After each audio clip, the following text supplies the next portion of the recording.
Boa, rapaziada, tudo certinho, senhoras e senhores? Não é do gato? Tudo bom? Bom, vamos lá então. É o seguinte, hoje a gente vai falar mais um pouquinho sobre a independência da América Espanhola, beleza? A gente está falando da América Espanhola porque foram os primeiros países da América Latina a tornarem-se independentes.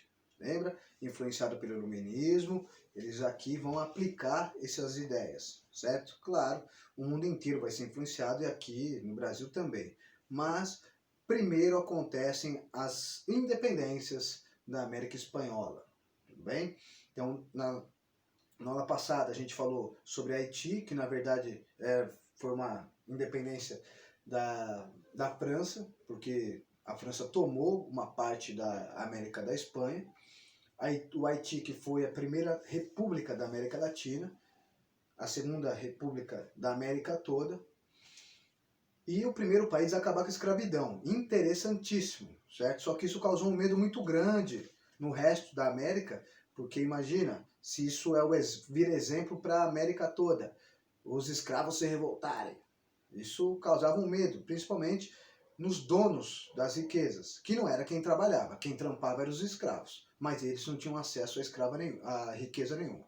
Firmeza? Bom, a gente falou do Haiti. Hoje a gente vai falar sobre 3 casos de revolta durante esse período aí das independências, beleza? Um que acontece aqui embaixo, então a gente vai falar sobre a independência da América Espanhola um pouquinho. Um que acontece aqui embaixo, no vice-reino do Peru, beleza? E outros 2 que acontecem aqui, no vice-reino da Prata, e um aqui em cima também, no vice-reino de Nova Granada.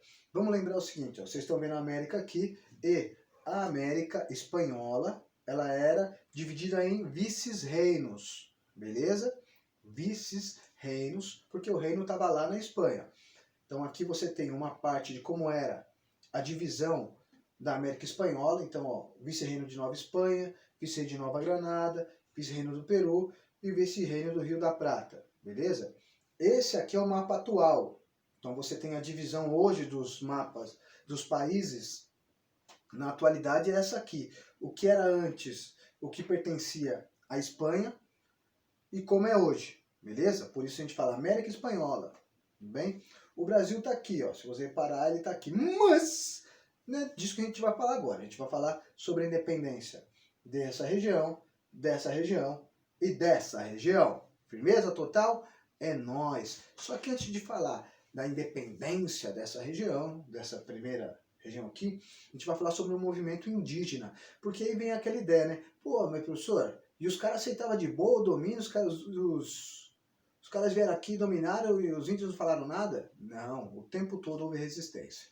Firmeza? Mas vamos lá, vamos começar. Não esquece de colocar, por favor, ó, seu nome, sobrenome e sua turma, hein? Eu esqueci de falar isso, né? É isso aí, então coloca lá nos comentários do Facebook. E ó, a luz não tá muito boa mesmo, não ficou na minha cara, mas é melhor. Melhor não ver a minha cara, o foco é aqui hoje, beleza? Então, olha pra cá e finge que não me vê. Garanto pra vocês que é bem melhor. Bom, vamos lá. Então a gente tá falando aqui sobre essa região da América Espanhola, firmeza? América do Sul, pé de breque. Se bem que vai ter uma parte aqui, mas depois a gente fala sobre isso. É nóis. Vamos lá. A gente vai falar hoje sobre uma revolta indígena muito interessante, beleza? Essa revolta indígena é a revolta de Tupac Amaru II. Olha o nome do cara, Tupac Amaru. Quem gosta um pouquinho de rap já deve ter ouvido falar de um rapper norte-americano que não está mais vivo, ele foi assassinado, chamado Tupac. O Tupac, ele tem esse nome em homenagem ao Tupac Amaru. O Tupac Amaru, que é esse tiozinho aqui, ele representado, né, que tá uma pintura dele, ele foi um cara que liderou uma revolta muito grande contra o governo espanhol aqui no vice-reino do Peru, beleza? Por quê? Durante um tempo, os indígenas, eles eram usados pelos espanhóis, inclusive na administração, beleza? Algumas lideranças indígenas ajudavam os espanhóis a controlar, a administrar essas regiões. E esses caras, esses indígenas que ajudavam os espanhóis na administração, eram chamados de curacas, certo? Curacas, eu falei. Entre esses curacas tinha um mano poderoso, um mano famosinho, certo? Que ele era da família de um imperador inca. Esse cara recebeu um nome europeu misturado com indígena, chamava José Gabriel Condorcanqui. Olha o nome do cara, José Gabriel Condorcanqui. José Gabriel Condorcanqui. E esse maluco, ele dominava essa região do vice-reino do Peru aqui, ó. Firmeza? O cara era sangue bom, trabalhava bastante para a coroa, mas ele era um líder indígena também. Não podemos esquecer isso. E os indígenas, nessas regiões aqui, onde que eram dominados pela Espanha, eles pagavam vários impostos. Entre esses impostos, tinha um imposto de trabalho forçado, quer dizer, durante um período do ano, os indígenas eram obrigados a trabalhar de graça para o governo espanhol. E geralmente eram usados nesse tipo de trabalho aqui. O trabalho nas minas. Minas de ouro, prata, cobre, bronze. E o trabalho em mina, quer dizer, você entrar no solo, nas montanhas, e retirar de lá os minérios necessários, é um trabalho muito pesado, muito perigoso. Porque você trabalhava inclusive com explosões.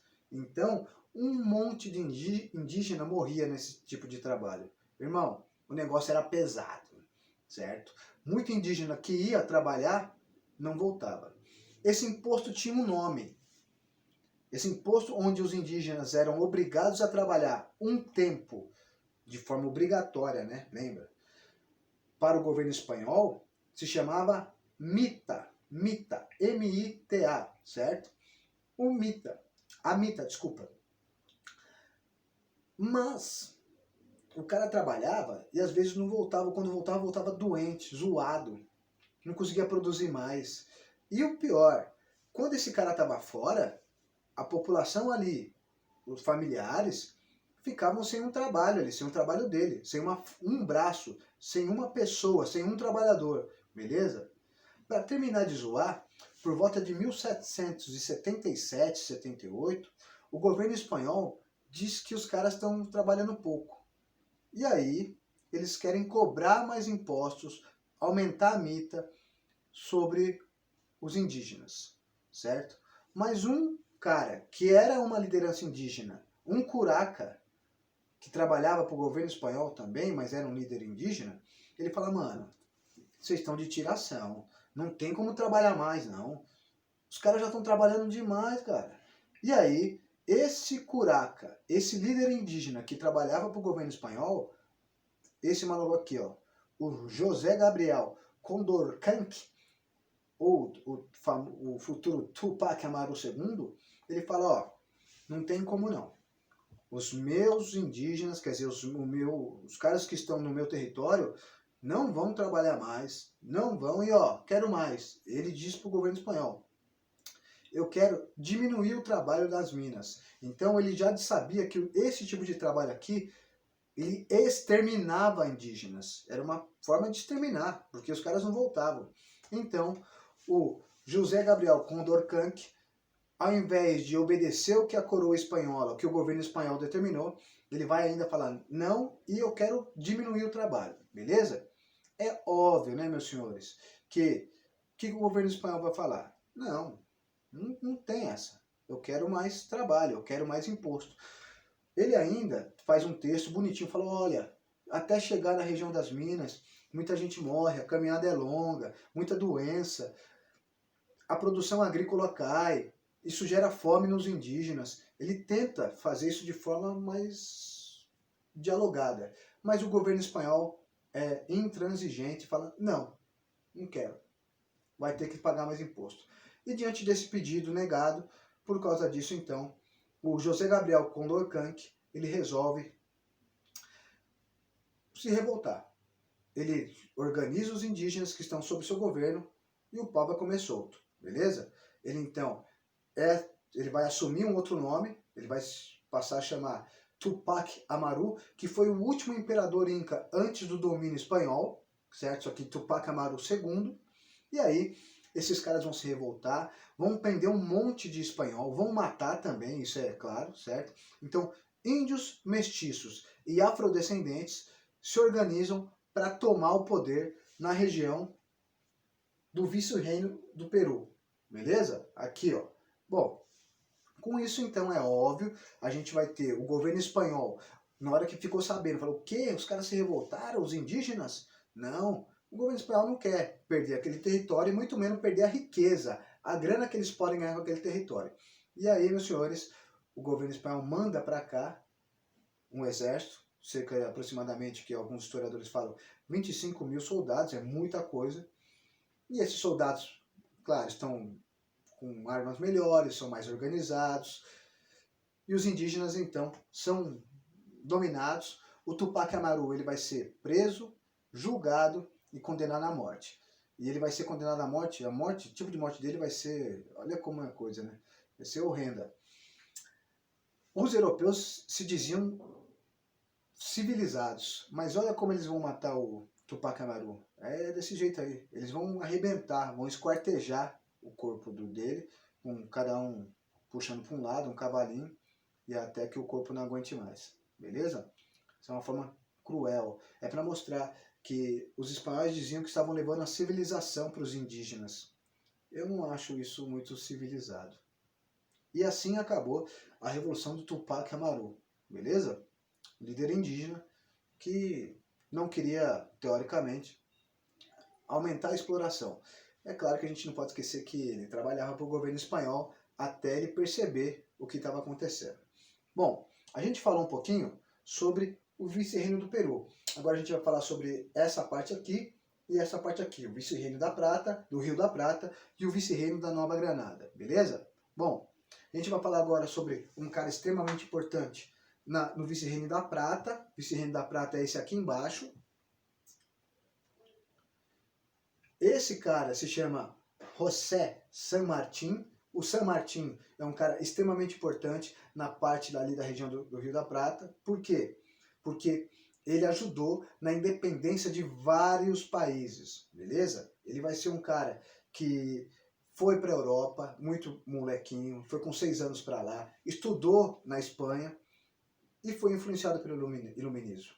Ele foi inclusive militar, lutou contra Napoleão lá na Espanha, mas quando ele chega aqui, ele acaba percebendo a exploração que se passava aqui na região do vice-reino do Rio da Prata, e ele vai lutar ao lado dos nativos, beleza? Na verdade, nativos não. Por quê? Porque toda a independência liderada por ele vai ser liderada também por uma classe social que não era de indígenas. O San Martín, ao contrário do Tupac Amaru, ele não tem descendência indígena. Ele era um crioulo. Lembra do crioulo? Que era o quê? Filho de espanhóis nascidos na América? Era isso. Ele era elite, então. Uma elite econômica. Ele não saiu dos indígenas, beleza? Ele nunca foi escravizado. Então, ele era um cara que tinha consciência da exploração, mas não era um líder indígena. Nunca tinha passado por uma exploração como o Tupac Amaru, por exemplo. Tudo bem? Certinho? Então, esse aqui é uma elitezinha econômica. Firmão? Tudo bem? Só que ele vai ser um dos personagens extremamente importantes para a independência de diversos países. Ele vai participar da independência da Argentina, do Uruguai, do Paraguai, do Chile, inclusive do Peru. O cara dá um roleio, dá uma viajada. Ele tinha aproximadamente 5 mil homens sob o seu comando. Sempre apoiado pela Inglaterra. Isso é interessante, a gente não pode esquecer. A Inglaterra queria por demais que as nações da América do Sul e América Central se tornassem independentes, porque a Inglaterra queria vender para esses mercados. Antes ela não conseguia vender, por causa do pacto colonial. Agora, se os países se tornassem independentes, malandro, ela ia poder vender tranquilinha, firmeza? O José de San Martín, então, é um personagem extremamente importante para a América do Sul. Ele participou bastante, levando, então, a ideia de que os povos deviam se governar, certo? Isso é iluminismo puro. Um outro personagem extremamente importante é esse cara aqui, ó, Simão Bolívar. Esse cara ele não vai estudar na Europa, mas ele também tinha condições adequadas de vida, beleza? É um cara que estudou, é um cara na Venezuela aqui, né? Ele é um cara que tinha uma certa instrução, beleza? E ele também vai ser um crioulo. Ele não é do grupo indígena, não é explorado, faz parte de uma elite econômica que vivia aqui na América. Filho de espanhóis nascidos na América. Por isso, a gente fala que ele é um crioulo. Firmão? Tudo bem? Bom, ele vai participar da independência hoje dos países que a gente conhece, que a gente chama, né, como Venezuela, Peru, Equador, Panamá e Colômbia. Firmeza? Tudo bem?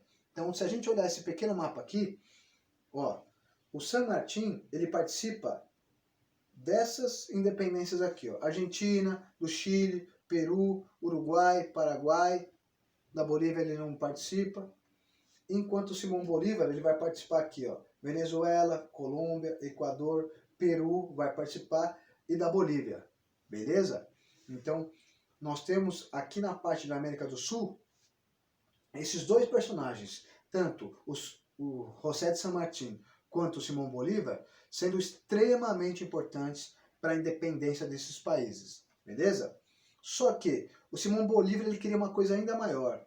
Ele queria que esses três países aqui, ó, Equador, Colômbia, Venezuela, Peru, aliás, 3 não, 5, Venezuela, Colômbia, Equador, Peru e Bolívia, formassem um único país, beleza?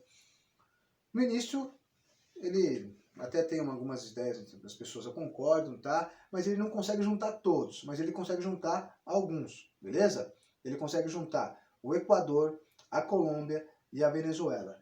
E essa união dessas três regiões é chamada de Gran Colômbia, beleza? Só que depois o Simão Bolívar, ele até administra, ele governa essa região, a Gran Colômbia, de 1819 até 1830, durante 11 anos, mas acaba que as disputas políticas entre as elites desses locais fazem com que esses três países se separem. Então, a Gran Colômbia deu origem à Venezuela, à Colômbia e ao Equador. Beleza? Se você ver, até as bandeiras são bem parecidas.